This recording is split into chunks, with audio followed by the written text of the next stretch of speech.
بسم اللہ الرحمن الرحیم نحمده ونصلی علی رسولہ الکریم حامدا ومصلیا ومسلما۔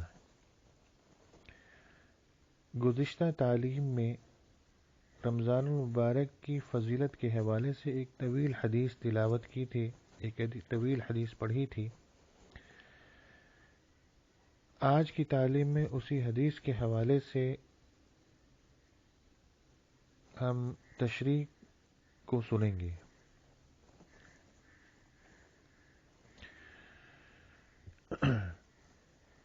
محدثین کو اس روایت جو پچھلی تعلیم میں جو روایت پڑھی تھی، کہتے ہیں کہ محدثین کو اس کے بعض روات میں کلام ہے، لیکن اول تو فضائل میں اس قدر کلام قابل تحمل ہے، دوسرے اس کے اکثر مضامین کی دوسری روایات مؤید ہیں۔ اس حدیث سے چند امور معلوم ہوتے ہیں۔ اول، نبی کریم صلی اللہ علیہ وسلم کا اہتمام کہ شعبان کے اخیر تاریخ میں خاص طور سے اس کا وعظ فرمایا اور لوگوں کو تنبیہ فرمائی تاکہ رمضان المبارک کا ایک سیکنڈ بھی غفلت سے نہ گزر جائے۔ پھر اس وعظ میں تمام مہینے کی فضیلت بیان فرمانے کے بعد چند اہم امور کی طرف خاص طور سے متوجہ فرمایا۔ سب سے اول شب قدر کہ وہ حقیقت میں بہت ہی اہم رات ہے۔ ان اوراق میں اس کا بیان دوسری فصل میں مستقل آئے گا۔ اس کے بعد ارشاد ہے کہ اللہ نے اس کے روزے کو فرض کیا اور اس کے قیام یعنی تراویح کو سنت کیا۔ اس سے معلوم ہوا کہ تراویح کا ارشاد بھی خود حق تعالی شانہ و تقدس کی طرف سے ہے۔ پھر جن روایات میں نبی کریم صلی اللہ علیہ وسلم نے اس کو اپنی طرف منسوب فرمایا کہ میں نے سنت کیا، ان سے مراد تاکید ہے کہ حضور صلی اللہ علیہ وسلم اس کی تاکید بہت فرماتے تھے۔ اسی وجہ سے سب ائمہ رحمہم اللہ اس کے سنت ہونے پر متفق ہیں۔ برہان میں لکھا ہے کہ مسلمانوں میں سے روافض کے سوا کوئی شخص اس کا منکر نہیں۔ حضرت مولانا شاہ عبدالحق صاحب محدث دہلوی ما ثبت بالسنہ میں بعض کتب فقہ سے نقل کیا ہے کہ کسی شہر کے لوگ اگر تراویح چھوڑ دیں تو اس کے چھوڑنے پر امام ان سے مقاتلہ کرے۔ اس جگہ خصوصیت سے ایک بات کا لحاظ رکھنے کی ضرورت ہے، وہ یہ کہ بہت سے لوگوں کا خیال ہوتا ہے کہ جلدی سے کسی مسجد میں 8-10 دن میں کلام مجید سن لیں پھر چھٹی۔ یہ خیال رکھنے کی بات ہے کہ یہ دو سنتیں الگ الگ ہیں۔ تمام کلام اللہ شریف کا تراویح میں پڑھنا یا سننا یہ مستقل سنت ہے، اور پورے رمضان شریف کی تراویح مستقل سنت ہے۔ پس اس صورت میں ایک سنت پر عمل ہوا اور دوسری رہ گئی۔ البتہ جن لوگوں کو رمضان المبارک میں سفر وغیرہ یا کسی اور وجہ سے ایک جگہ تراویح پڑھنی مشکل ہو، ان کے لیے مناسب ہے کہ اول قرآن شریف چند روز میں سن لیں تاکہ قرآن شریف ناقص نہ رہے، پھر جہاں وقت ملا اور موقع ہوا وہاں تراویح پڑھ لی کہ قرآن شریف بھی اس صورت میں ناقص نہیں ہوگا اور اپنے کام کا بھی حرج نہ ہوگا۔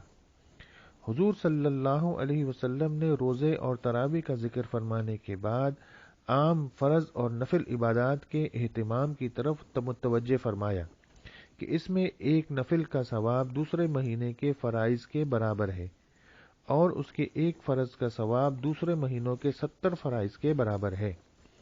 اس جگہ ہم لوگوں کو اپنی اپنی عبادات کی طرف بھی غور کرنے کی ضرورت ہے کہ اس مبارک مہینے میں فرائض کا ہم سے کس قدر اہتمام ہوتا ہے اور نوافل میں کتنا اضافہ ہوتا ہے۔ فرائض میں تو ہمارے اہتمام کی یہ حالت ہے کہ سحری کھانے کے بعد جو سوتے ہیں تو اکثر صبح کی نماز قضا ہو گئی اور کم از کم جماعت تو اکثروں کی فوت ہو ہی جاتی ہے۔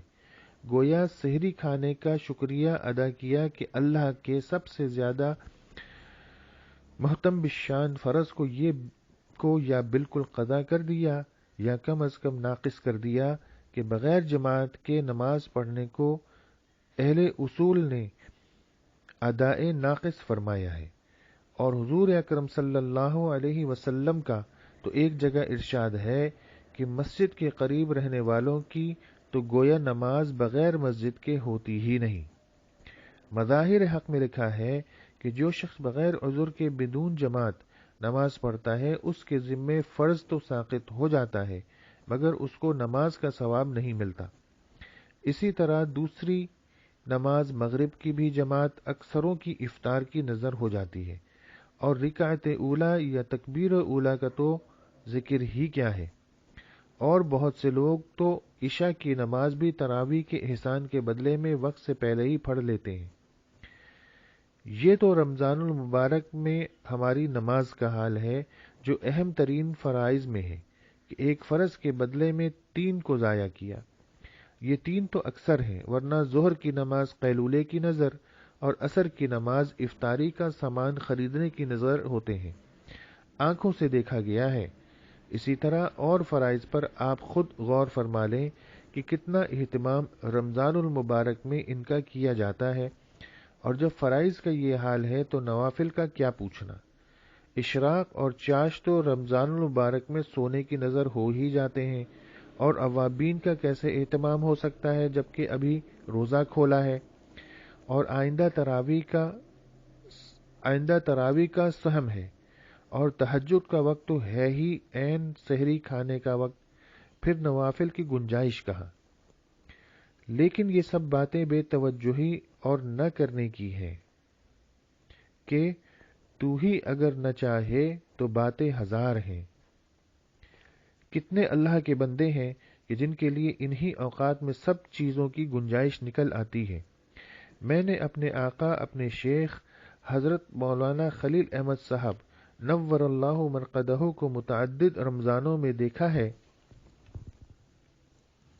کہ باوجود ضعف اور پیرانہ سالی کے مغرب کے بعد نوافل میں 1.25 پارہ پڑھنا یا سننا، اور اس کے بعد آدھ گھنٹہ کھانا وغیرہ ضروریات کے بعد ہندوستان کے قیام میں تقریباً 2-2.25 گھنٹے تراویح میں خرچ ہوتے تھے، اور مدینہ پاک کے قیام میں تقریباً 3 گھنٹے میں عشاء اور تراویح سے فراغت ہوتی۔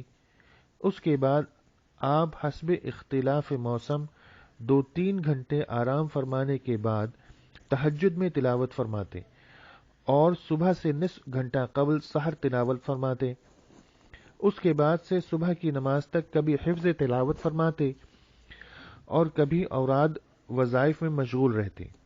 اسفار یعنی چاندنی میں صبح کی نماز پڑھ کر اشراق تک مراقبہ رہتے، اور اشراق کے بعد تقریباً 1 گھنٹہ آرام فرماتے۔ اس کے بعد سے تقریباً 12 بجے تک اور گرمیوں میں 1 بجے تک بذل المجہود تحریر فرماتے۔ یہ ایک کتاب کا نام ہے بذل المجہود، سنن ابی داؤد کی شرح عربی زبان میں، اور ڈاک وغیرہ ملاحظہ فرما کر جواب لکھاتے۔ اس کے بعد ظہر کی نماز تک آرام فرماتے اور ظہر سے عصر تک تلاوت فرماتے، عصر سے مغرب تک تسبیح میں مشغول رہتے اور حاضرین سے بات چیت بھی فرماتے۔ بذل المجہود ختم ہو جانے کے بعد صبح کا کچھ حصہ تلاوت اور کچھ کتب بینی میں بذل المجہود اور وفاء الوفا زیادہ تر اس وقت زیر نظر رہتی تھی۔ یہ اس پر تھا کہ رمضان المبارک میں معمولات میں کوئی خاص تغیر نہ تھا کہ نوافل کا یہ معمول دائمی تھا، اور نوافل مذکورہ کا تمام سال بھی اہتمام رہتا تھا۔ البتہ رکعات کے طول میں رمضان المبارک میں اضافہ ہو جاتا تھا، ورنہ جن اکابر کے یہاں رمضان المبارک کے خاص معمولات مستقل تھے ان کا اتباع تو ہر شخص سے نبھنا بھی مشکل ہے۔ یہ تفصیل ابھی کافی طویل ہے، انشاءاللہ جو ہے اس کا بقیہ حصہ جو ہے وہ حصہ نمبر 3 کی ریکارڈنگ میں، اور پھر اس کے بعد حصہ نمبر 4 کی ریکارڈنگ میں سنا جا سکتا ہے۔ تو بس اللہ تعالی ہمیں بھی رمضان المبارک کی قدردانی کرنے کی توفیق نصیب فرمائے، اور اپنے بڑوں کے نقش قدم پر چلنے کی توفیق نصیب فرمائے۔